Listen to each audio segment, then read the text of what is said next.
Welcome back to our YouTube channel TFI ముచ్చట్లు. Friends, ఈరోజు వచ్చేసరికి అయితే non spoiler movie of the film Bhairavam గురించి అయితే ఇన్ డీటెయిల్గా అయితే మాట్లాడుకుందాం. సో ముందుగా వీడియోకి వెళ్ళే ముందు please like, share and subscribe to our YouTube channel. Friends, ఈ మూవీ అయితే రీసెంట్గా వాళ్ళ మిస్లో కావచ్చు, ఎక్కడ సోషల్ మీడియా ప్లాట్ఫామ్స్ అన్నిట్లో అయితే చాలా అంటే చాలా హైప్ అయితే ఇచ్చారనమాట.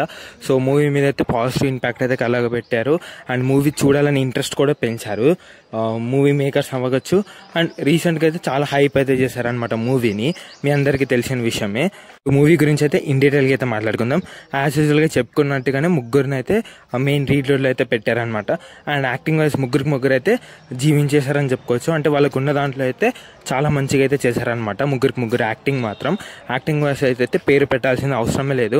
మనోజ్ కావచ్చు, శ్రీను కావచ్చు, అందరూ అయితే యాక్టింగ్ అయితే మంచిగా చేశారు. హీరోస్ మాత్రం ముగ్గురు వచ్చేసరికి అయితే ఫ్రెండ్స్ లాగా అయితే చూపించారనమాట.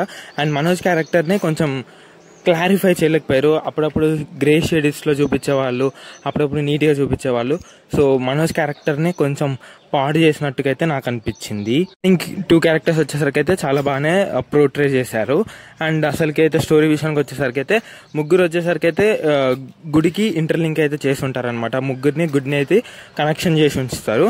అండ్ హోమ్ మినిస్టర్ అంటే వచ్చేసరికి అయితే ఈ గుడి మీద అయితే కన్ను అయితే పడుతుందనమాట. సో వీళ్ళు ముగ్గురు ఎలా కాపాడారు అనేది ప్లాట్ లైన్ కావచ్చు, స్టోరీ కావచ్చు, చూడడానికి అయితే చాలా సింపుల్గానే ఉంది.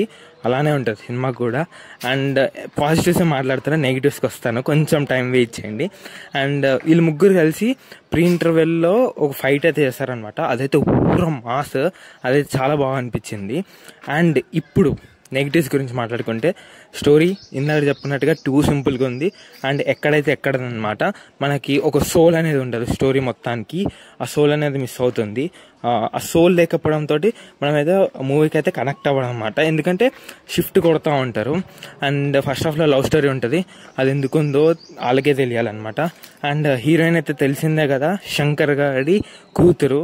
బట్ శంకర్ ట్రాక్ తప్పినట్టే వాళ్ళ కూతురు కూడా స్టోరీ సెలెక్షన్ అయితే ట్రాక్ అయితే తప్పిందని చెప్పుకోవచ్చు. తెలుగు డెబ్యూ మూవీ అయితే చెయ్యాల్సింది ఆమె స్టాండర్డ్స్కి అయితే అస్సలే కాదన్నమాట.